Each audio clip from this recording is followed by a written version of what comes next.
Hey everybody, this is So Many Sequels, your book club for movies. I'm Josh. I'm Garrett. And I'm David Poole. So predictable, yet I didn't see it coming. Today on the show, we are talking about Deadpool and Wolverine. This is the sequel to Deadpool 1 and 2, but also the next step in the MCU multiverse saga as Deadpool officially joins the MCU post the Fox-Disney merger.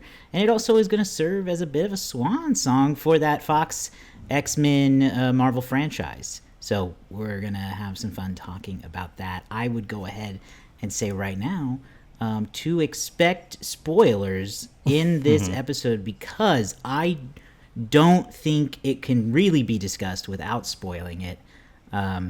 Would you two agree with that? I would agree. More than Garrett's likely. thinking. I would agree. There's a lot of things that are going to be hard to really talk about that aren't tied to some sort of spoiler. Yeah. So, so be warned. Be warned now. Maybe we can try to give our first takes without spoilers, and then we'll give you another warning before we really dive into it. But just be warned that this is a spoiler-heavy movie, unfortunately, or fortunately, depending on how you look at that.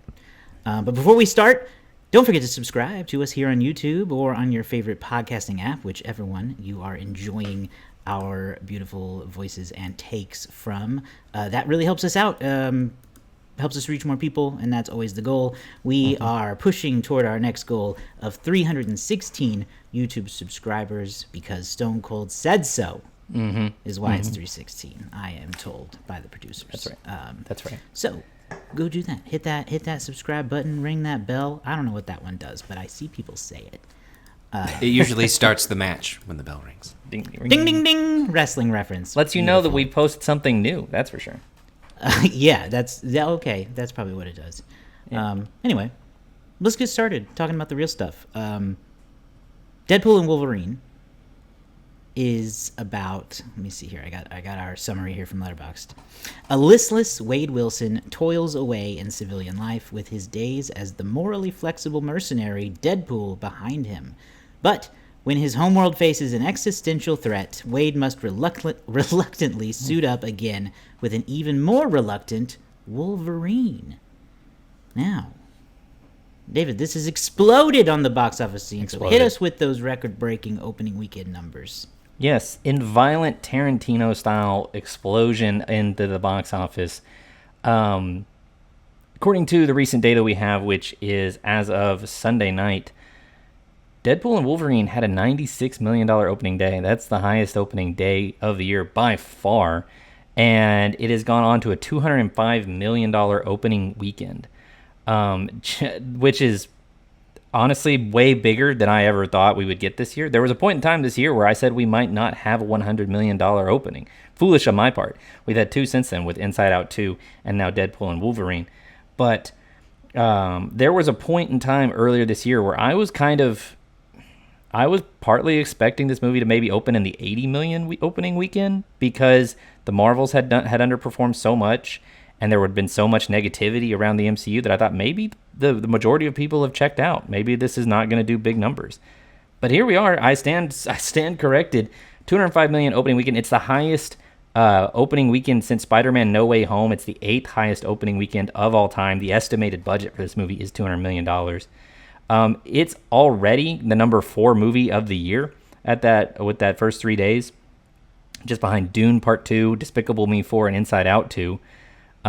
It will easily pass Dune Part 2 before the end of this week, and it might pass Despicable Me 4 by the end of this week, by like Friday.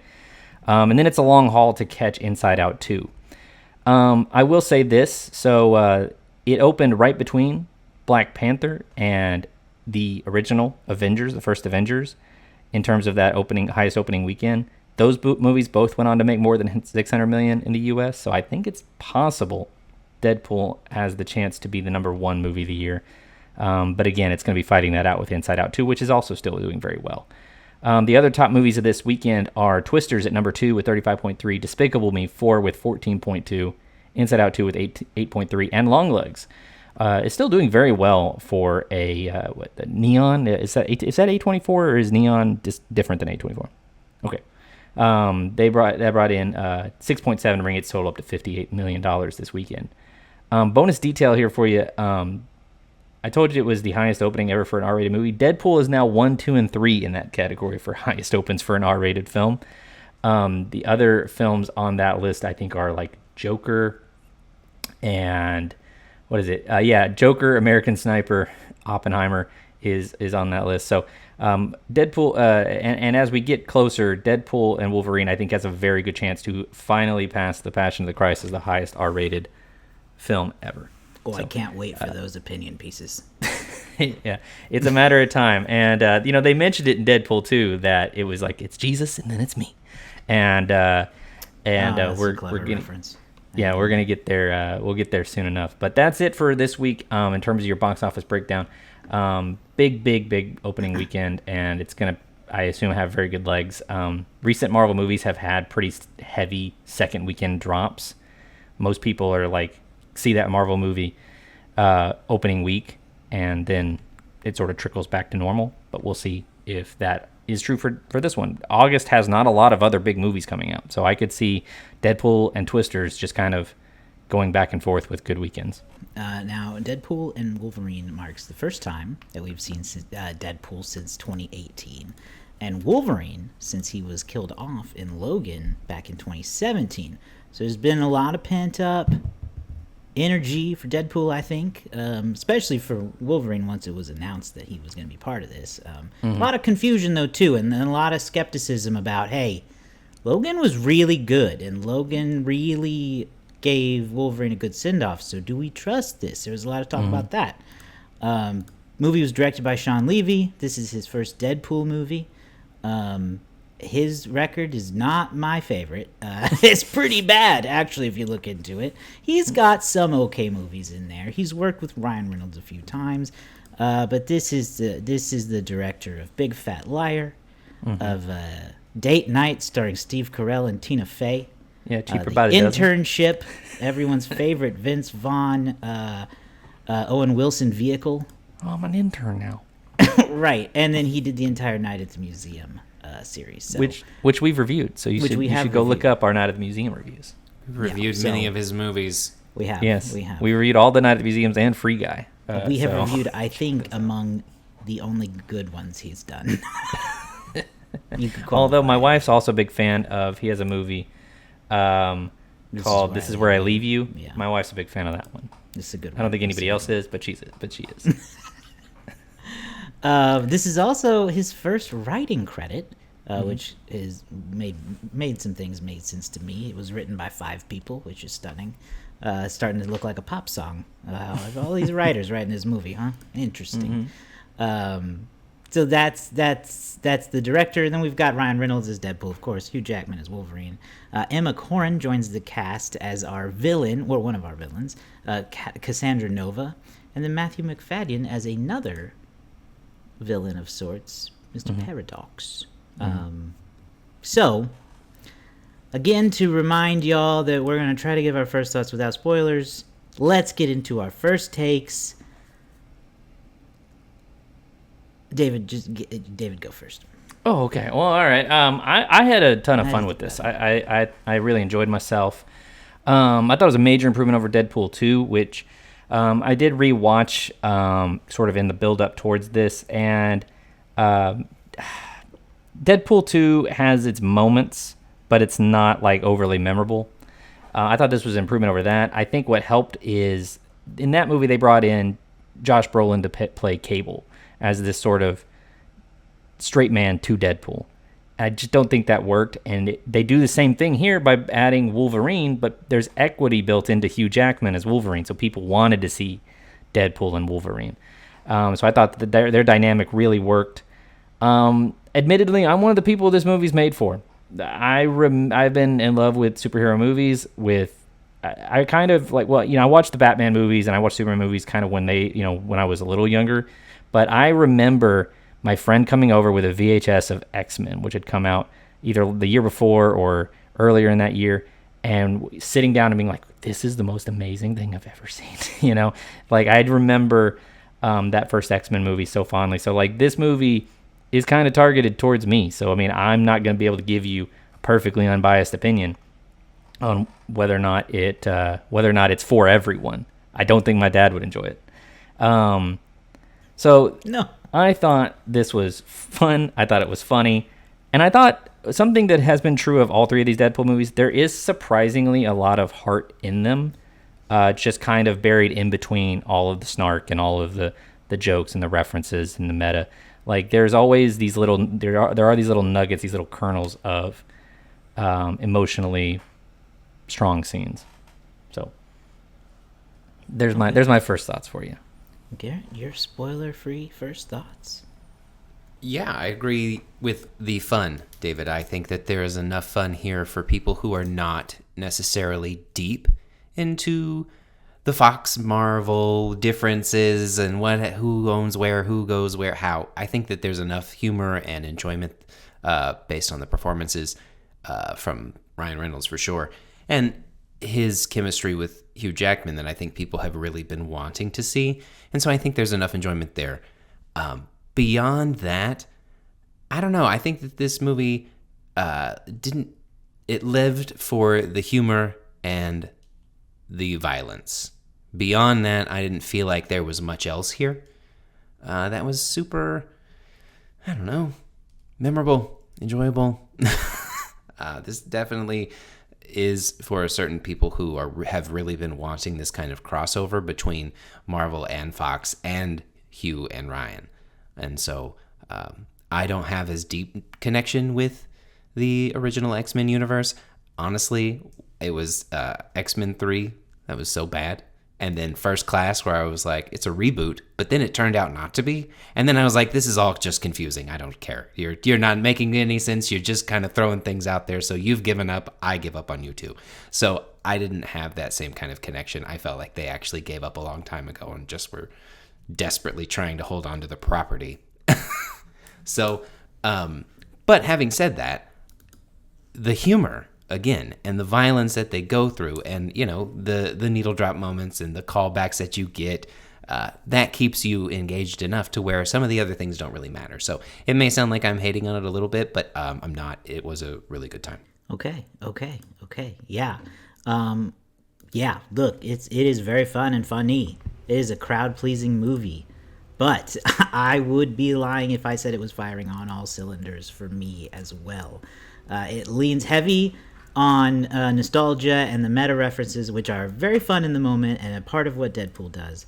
But the more time that has passed since I watched it, it's been a few days now, the more I feel like I wish the movie had more forward momentum.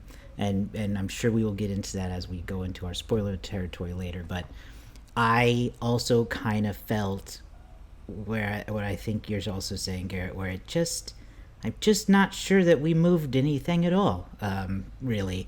It's like I felt it was... I felt led into believing it would be something different than it was. I feel a little bamboozled by this being Deadpool's entry into the MCU. But I did have a very fun 2 hours at the movie theater, and that's what it's all about. Yeah. So also, I'm going to try to not sound like I'm trashing on the movie, even though I have just real disappointments. Okay. That's fair. So that's where we're at. Who's afraid to talk first? I'll go because I have a question for David. And we're going to, this is, okay, we've crossed into a level where I would like to give another spoiler possibility reference. Yes. If there's a chance that spoilers could be discussed. All right. I mean, but David, you said something that I am intrigued by, because I agree with you that most of the Deadpools have some kind of inkling of heart. I don't remember much about the second one because it was pretty forgettable, but that was definitely a fun part of the first one. I don't feel like there was much heart in this movie either. So where did you find it? Because I think that they tried to work it in there, and I think they were not successful. So where do you feel like there was heart? So for me, the initial thing obviously is, they set you up with this pretty early on, is this idea that Deadpool really wants to feel like he matters, because essentially, in a meta sense, Deadpool's all about the meta, right? In a meta sense, Deadpool was never really a part of the X-Men franchise that was ongoing, and he's not really a part of the Avengers franchise. And at a core level, he wants to matter beyond just being just being himself, right? And that was an interesting place that they set it up with him meeting with, spoiler alert, he meets with Happy Hogan to try to apply to be an Avenger, and it doesn't really go well, it does, and so at the core there's this idea that Deadpool himself, Wade Wilson, is not living up to, I guess, essentially the potential that he could have. Later, we get elements of that too with Wolverine, who feels like he has let down the people that trusted him most. There was a particular scene, and honestly, Deadpool always finds a way to bring things back with a laugh. But there was a scene where Wolverine just tore into Deadpool. They were in the Honda Odyssey, and he just lets him have just this utter verbal takedown of Deadpool about how he's probably the most immature person he's ever known, and I really wish I could quote it verbatim, but I was in the moment. I just went, man, Hugh Jackman's killing this. Like, it was just so angry and so visceral, and he was so done with this entire story, and then later on, we get to see sort of the hauntings of this particular Wolverine, who is not the same Wolverine that we knew in Logan. They make that pretty clear early on. And we get this idea of like sort of the tortured history that he has, and how he never feels like he always feels like he was the wrong guy. He always feels like people put faith in him that should have never been put in him, that he was always going to let people down. And that's a similar thing that Logan had in Logan, that people put their faith in him and he let them down. So there were some of those moments. There were the moments where the bad guy, one of the bad guys, as you mentioned, Josh, Cassandra, played by Emma Corrin, she reaches into Deadpool's memory, and you see sort of his breakup with Vanessa, and how he just feels like he's not good at, he's not good enough, that he's never really going to be what she needs. So anyway, those were kind of the moments that stood out to me in the movie, because there's a lot of different things that are going on in that for me. But in terms of heart, those were sort of the heartfelt moments that I kind of remember, or the moments, maybe not heartfelt's the wrong word, but the moments where they brought it down for a minute and really dug into the characters and their motivations and their feelings. Maybe it's perhaps that it's just the fact that it's a Deadpool movie, and Ryan Reynolds can only act a certain way sometimes. And when he's Deadpool, it's hard for him to land an emotional moment, because I agree with most of the Wolverine stuff where I feel like you can get a story there and his heart shows up, because that's a lot of what he gets. But it truly felt like that scene with Abby Hogan was a joke. Like, it felt like he was joke job interviewing for his spot on the Avengers. It didn't seem like he was taking things seriously, and that could just be the character. And so for this, any kind of moments that showed those heart, I didn't feel like it was portrayed that way. I got more of a joke and a sarcasm, whereas and his relationship aspect wasn't as featured much, and that is where a lot of the heart comes from, and I think that's the driver, and that's a story that I also like. So I'm a little bummed that was not more focused on. I think that would have given me a little bit more, and the stuff that was there, it just didn't feel like, it felt like he was talking one way. There wasn't a lot of back and forth, and so I think that just didn't help with that part. What do you think, Josh? Did you have any aspects of that, or? So I agree with you, Garrett, but from a different perspective a little bit. I also struggled to connect with it emotionally, but where I became frustrated with why was because I realized that the kind of core concept of the movie is that Deadpool wants to save his timeline once he realizes it's heading to destruction, because that's where his chosen family is. And then and Vanessa.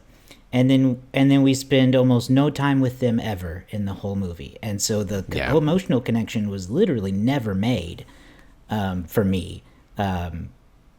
we spend some time with the X-Force in the second movie, but now it's been 6 years later and they're like family to him, but we don't see it at all.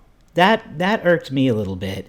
And then same for Vanessa. It seemed like Morena Baccarin was mostly there in flashback footage. In a way, what you're describing, Garrett, too, is sort of the other part of what Deadpool as a character, Wade as a character, is crippled by. Is he's crippled by his own sort of. It's almost like he can't control his immaturity. He can't control that element of him. So even when he's really, really trying to be serious, it's like he can't. It's like a tick that just bursts out of him. He can't just have a serious moment without something taking it over.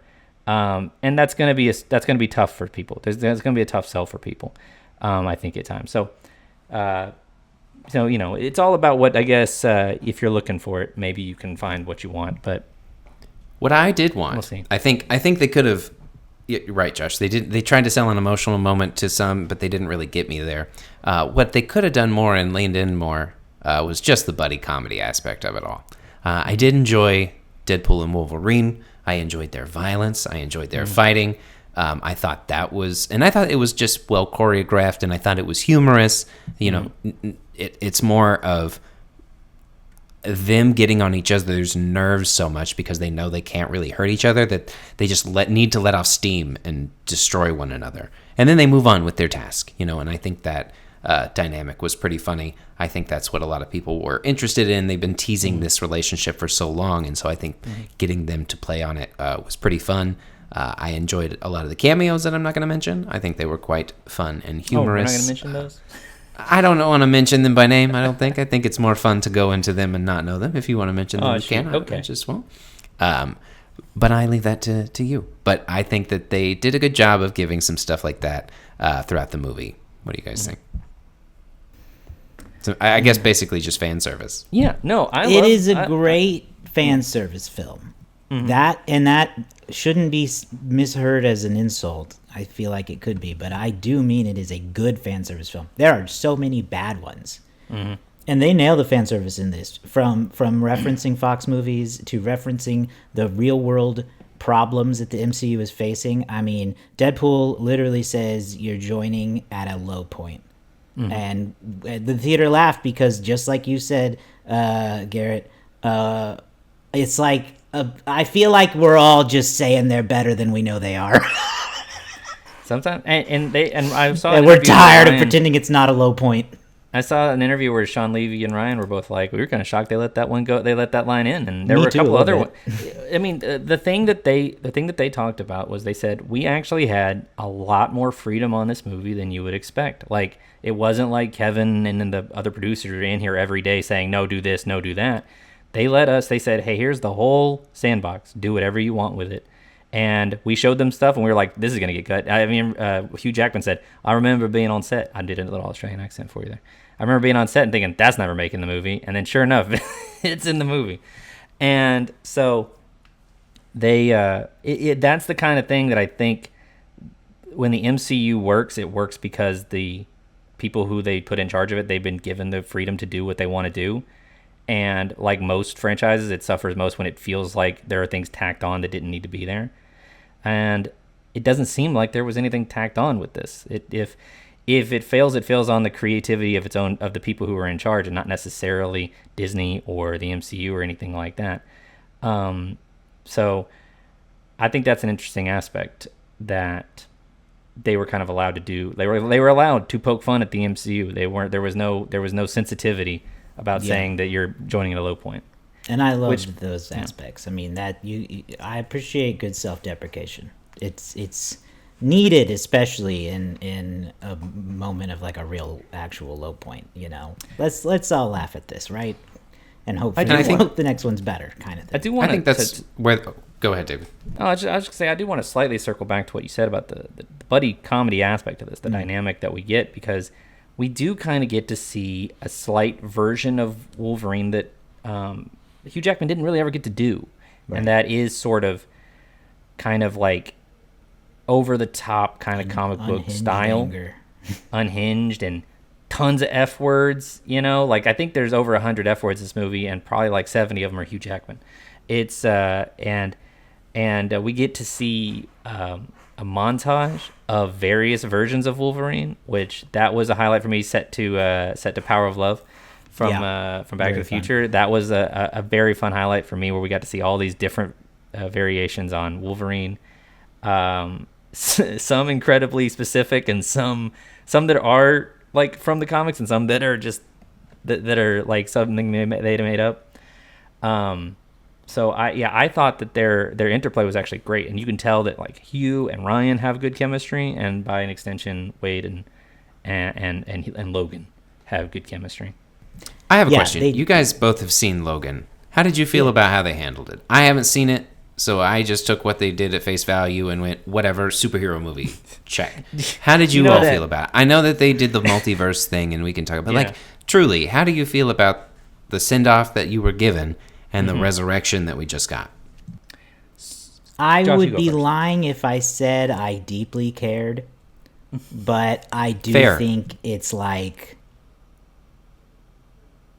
not great. But I think having Deadpool do it is what gives it the pass. You know what I mean? Because he's nothing but morally flexible. So him digging up and desecrating graves was, established in the introduction scene. This is how we're gonna do this, and I don't care. So I like the boldness of saying we understand that this is revered and we don't give a shit. But at the same time, I'm as the fan going like, Logan was better. So that meme, not meme, but that episode of SpongeBob where Mr. Krabs wants that special hat, and he goes, "Am I really gonna defile this grave for money?" I do. Of course I am. And he starts digging. That's exactly the kind of the beat that it is. I have seen Logan. I have become accustomed to divorcing the idea of movies like it's not the same thing to me. Like it's just not. And so like I don't like Logan still is an ending, and it's an ending to I didn't feel like Logan the film was really that well connected to the other previous X-Men movies. So I didn't view that movie as like this epic send-off for Hugh Jackman or for Wolverine necessarily. Like it's an epic send-off. But I sat there and thought like, well, that's great. And if that's the last time we ever see that, then great. But so I like Josh, I don't deeply care that much. I don't feel like there's only a handful of movies that I feel like are so sacred that you could completely ruin them by doing a comedy bit. How many times have we seen the number of times I've seen comedians just rail on a movie that I love and just call it shit and talk about how much they hate it is like, it's like, okay, that's like your opinion, man. You're like, it doesn't really bother me. And like you said, Josh, it is Deadpool. Like it's comedy. Like this is the MCU's version of a just straight up comedy. Yeah. So- I mean, they defiled his corpse. I mean, there's probably Or other his movies. skeleton, whatever you want to call that, what's left of him. His Yeah, and honestly, adamantium that skeleton. was a funny shock moment. It was very funny. So I don't know. Like I don't feel like it defiles Logan's legacy, because even if you're like, oh, Logan is sacred, it needs to be special. Okay, don't watch this. I wouldn't go that far either, but I would just say that like I preferred Logan. So Oh, I mean, Logan is a As very a extremely send-off. different movie. It's a Right. different movie in its entirety. well, So- and technically, the Wolverine in this movie is a different Wolverine. He is. It's not the same guy, He's the worst Wolverine in the multiverse. as they That's say. what they say. That's what they say. He did So okay it in is this. it is quite technically a different Logan, but yeah. That's the problem But- with the multiverse as well. There are no stakes. I want to talk about the multiverse actually. Okay. So, Go for it. I feel like it's going to be hard to take the multiverse seriously going forward. Yes. Oh, yeah. Because they were doing a job. They're making an effort to kind of slow roll out the idea through Loki, through Doctor Strange, through Spider-Man No Way Home, right? Now Deadpool's had his hands in it and has really highlighted the silliness of it and the total absurdity you can go with it, which was highlighted in Elements before, but we really kind of seen the silliness of the whole thing. And Deadpool even says, like, we got to admit, this multiverse thing is kind of hit and miss. But It is. But Avengers Doomsday and Secret Wars, that's going to be the serious version of this. That's going to be like the tonally serious version of a multiverse battle. And so, like, it's going to be interesting how they close this out. I'm really hoping that Secret Wars is like the end of it. Like, movie ends and it's like a big massive reset and things are changed forever, and we're not doing the multiverse again for a long time. But I don't know. What do you guys think? Like, I get the impression you guys were already not taking the multiverse seriously. I was already not taking the multiverse too seriously. It definitely has its moments where it's cool. I think it works very well in No Way Home especially with it being like the MCU's major introduction to this concept. But at the same time, like I said, I fear it just lowers the stakes to the point that it feels almost pointless to do it. Like, not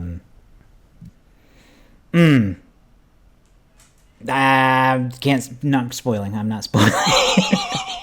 I think the way that it could be done is you have to bring back versions that are not the same person. You have to, and they have to be different. You know what they're doing with Captain America, from Steve Rogers to Falcon. He's going to be such a different type, and that has to be the key. It can't just be, oh, look at this version of Wolverine that we're going to bring back, right? Like, I know that people want Hugh Jackman's Wolverine in the MCU. They want that. Fair. That'd be cool. That's fine. And that could have been done in the multiverse, right? Because they're bringing them in, it would have worked. But if you're going to just zip zop and bring somebody back and have them shift in and not have any kind of repercussions in any way, shape, or form, then yeah, you can't take it seriously. You just replace them with, oh, we didn't actually want them to die, never mind. But if you bring them in and they are different, they look different, they're portrayed differently, and that changes the dynamic of everything. And then they have to figure out how to maintain. We thought we knew who this was, and now we don't. Yeah, that at least adds a level of conflict that's needed. It's not enough for me to just be like, same dude, different, doesn't work. It's the same. Yeah, I'm gonna transition a little bit as I mentioned this other movie, but I think two movies that have done the multiverse in a way that has been somewhat palatable were the Spider-Verse movies, which are not tied to this MCU thing, but are also dealing with that idea of variance and dealing with that idea of alternate universes and things like that. And those movies really make the multiverse feel like it's ingrained in the character and the story. And I think this movie does an okay element of that, but doesn't go as far as, say, those Spider-Verse movies. Like, this isn't like, obviously, I think Into the Spider-Verse and Across the Spider-Verse are two fantastic films. But I do like that one thing about the multiverse as it's being used, I think, is it's like a meta-analysis for superhero movies. Like, we're in our deconstruction age when it comes to the MCU. We are really breaking down the ideas that go into it. This movie really kind of like uses the multiverse to look at the idea of like franchise decay, like how a franchise slowly falls apart, whether it's the Fox universe or any of the other universes that have fallen apart. The movies that were in from a lower point in the Marvel film era, in some movies there are references here that I never actually came to fruition. Deadpool is fighting for his universe to essentially stay relevant, and I kind of do like the idea that this sort of unknown force has deemed Deadpool as worthy of being able to stay, which, in reality is like the TVA is like a metaphor for corporate Hollywood. It's like a metaphor for Marvel Studios as a whole, being like, yeah, we're going to pluck out Deadpool and put him over here, and we're going to reach over here and pluck out this Wolverine and put him over here. And we're going to pluck out Robert Downey Jr. and put him in over here. Like, it's that's what the TVA... the better done version of Space Jam: A New Legacy. Yeah. Where the Warner Brothers universes just plop, bloop, bloop, bloop. That's what Disney's doing. They have the algae rhythm, and he's just like picking out all the things that work the best.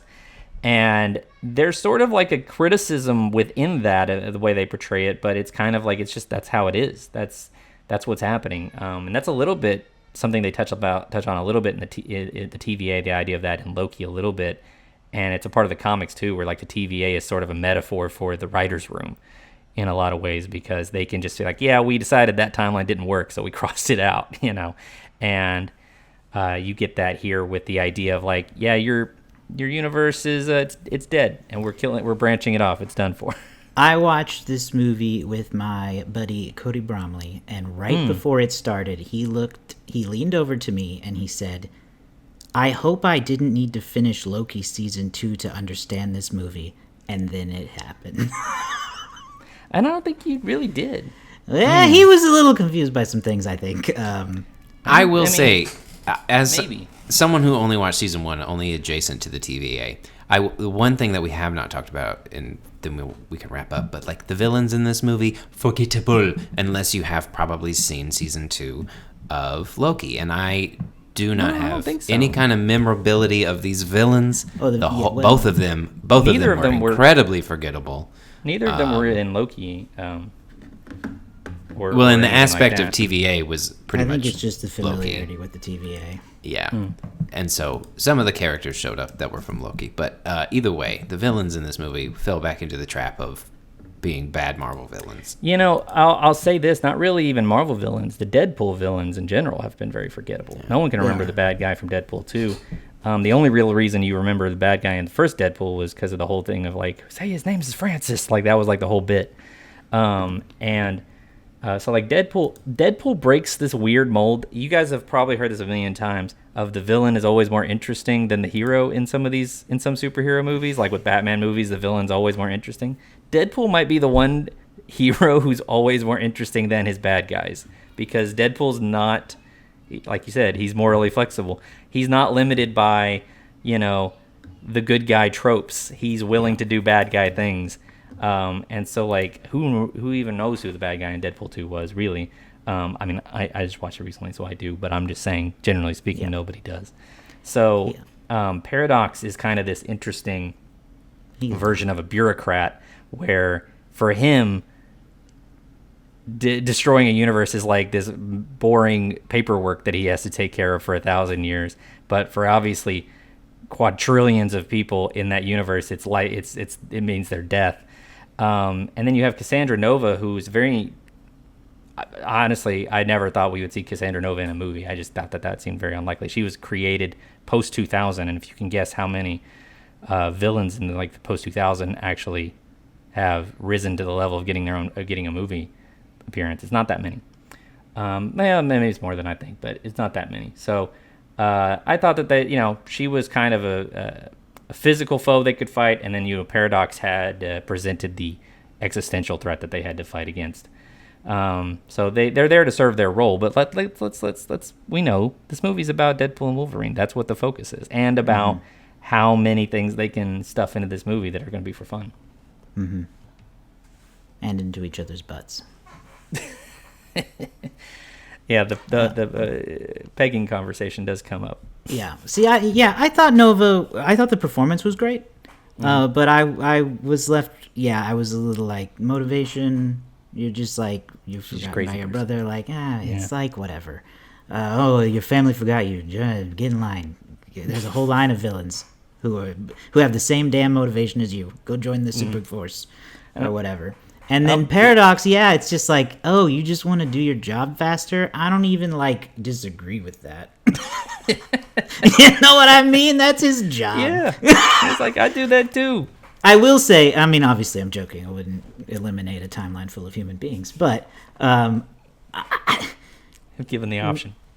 I was a little like, and this is where I might get into the weeds just a little bit, because we do need to, just focus on getting toward the end here.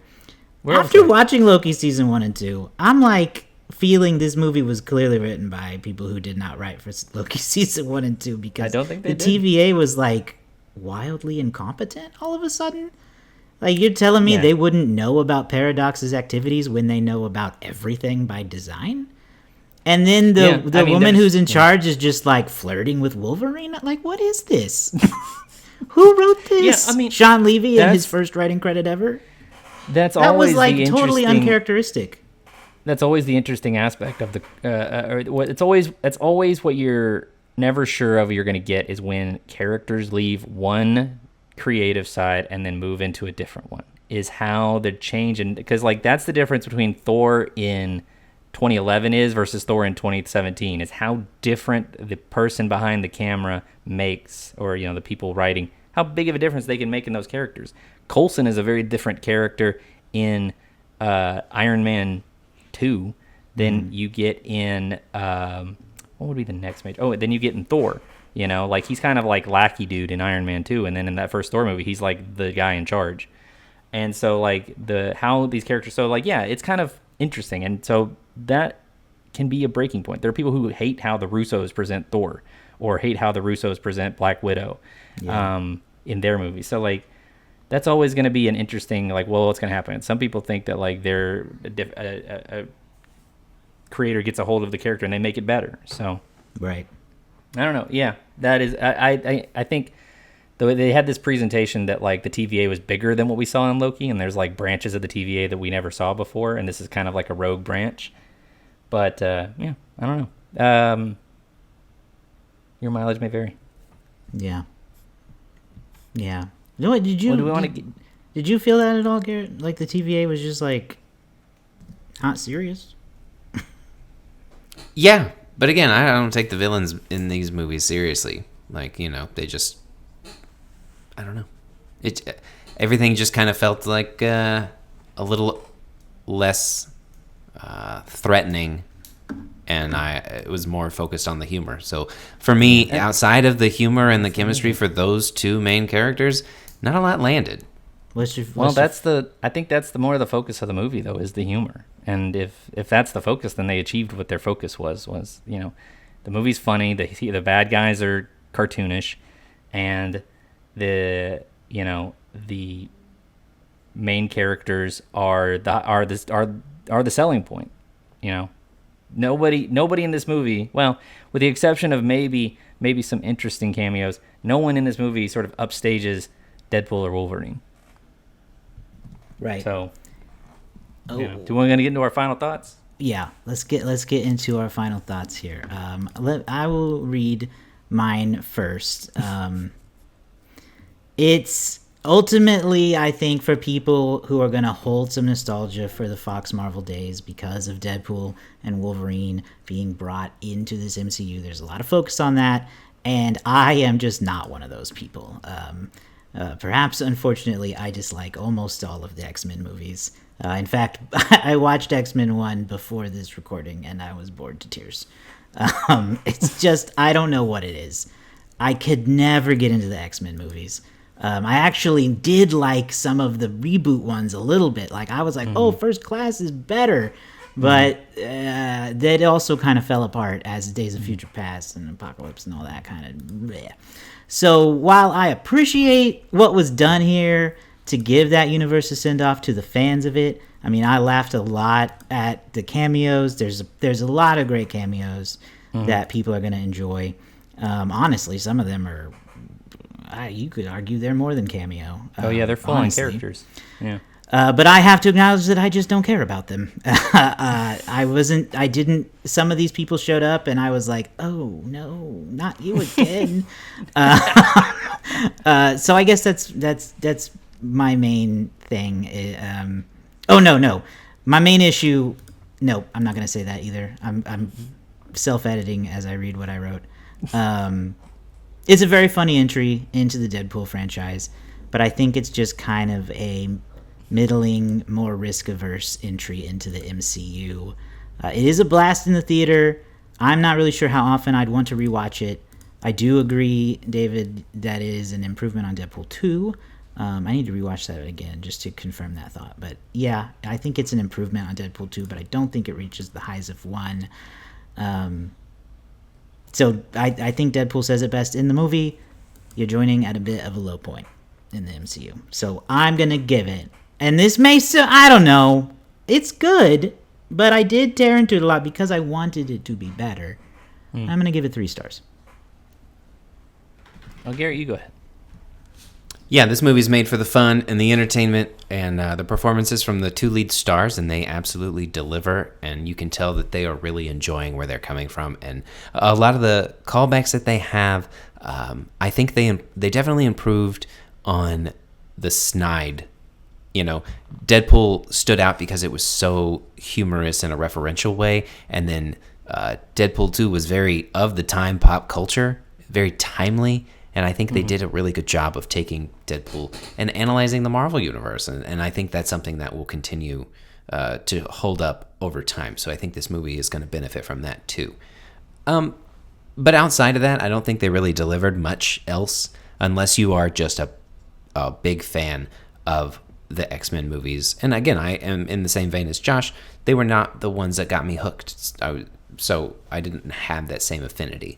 It's very exciting to see the possibility of X-Men crossing over, though, and so it leads me to hope for more and get some more, dramatic pieces or good or less Deadpool performances from Hugh Jackman as Wolverine in this universe. I think it has some really cool potential. So I'm right there with you, Josh. I think I'm at a 3 stars as well. I thought that I'll agree with you guys. Thought it was a lot of fun. The thing about the X-Men, Fox X-Men franchise, I've always said. The record that they have is too good, too bad, too good, too bad. Like every 2 that they do that are good, there's 2 that are bad, and that's just kind of their order. They would do 2 good ones in a row, 2 bad ones in a row. And while it was one of the movies that sparked my interest in, the superhero movies franchise as it started in 2000, it was, I wasn't necessarily my favorite series overall. There were lots of hits and lots of misses. So I do think I would enjoy a second watch of this personally. I can't wait to dive into it again. It is a lot of the music is always very fun, and the jokes landed, I think, for me a lot better than previous Deadpool entries. I'm very curious to see how, if ever, they integrate Deadpool into the regular movies. Like, how do you incorporate Deadpool as a character into like a scene with Captain America? I don't know how that works, so I'm interested to see what they do in the future. This movie is going to be way more enjoyable if you have been a big fan of the Marvel of superhero movies over the last 25 years. I think that's just obvious. And if it's not, it's going to be a tough watch. I enjoyed myself. I'm going to give it a 4 out of 5, and I think it's going to be like 15 or 16 overall in the MCU for me. It's somewhere in that area, upper half. So, all right. Let's play the letterbox game. Letterbox game it up. I've got some of the most popular reviews here on letterbox.com or the app as of now. You should follow us on that app if you're using it, and if you're not, you should be, because it's fun. That's the only reason you need. We've got here 4.5 stars. I would die for Dogpool. 3 stars. So glad that Redacted finally got to be redacted. I like that one. 1 star. Bye. 1.5 stars. I liked the Greatest Showman cameo. 3.5 stars. Marvel Jesus and Marvel Daddy. I'm not going to read that one. And then 4.5 stars. This might be the greatest rom-com ever made. Wide range there. A lot of them I just truly didn't think I wanted to read on air. We'll bring it back for So Many Sweethearts. Yeah. So, what do we think? I believe, Josh, you are in last place. So Am I I think going that means first? you get to go. Does that mean you get to go first? Yeah. Last It's been a place while since goes all 3 of first. us been here for this one. It has been.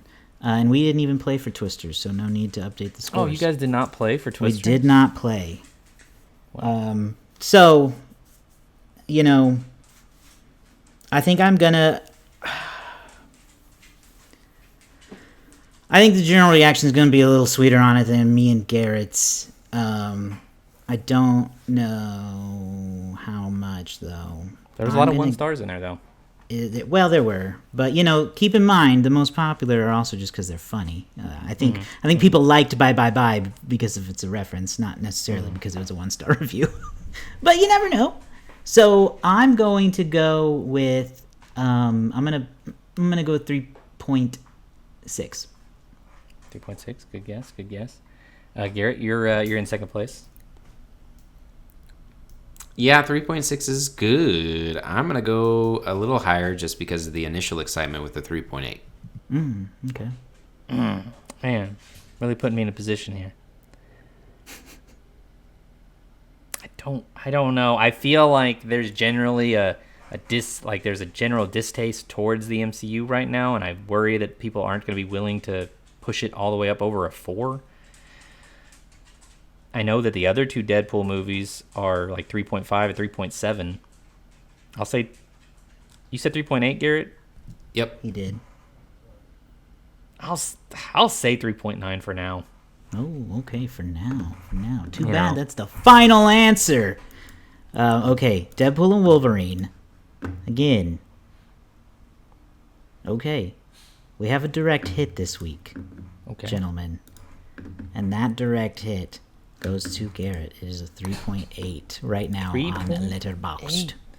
Hang on. Let me add that to your score here. Deadpool.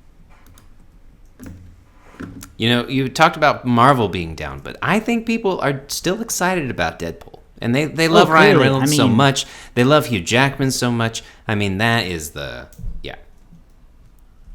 They it's can not fix so much it Marvel. because the desire's there, but they're just the desire missing a is lot. there. They're If this missing a is lot. if this is what it takes for people to decide, okay, we're back in line with it, great, because I think that there's just been just sort of a decision arbitrarily made of like, well, these movies just have fallen off, and they have fallen off. You guys are talking about trying to make them sound better than they are, but I think there's also a lot of people who are out there trying to make them sound worse than they are, and maybe the truth lies between them somewhere. So I don't know. We'll see. Yeah, they're We'll see. perfectly Garrett, fine.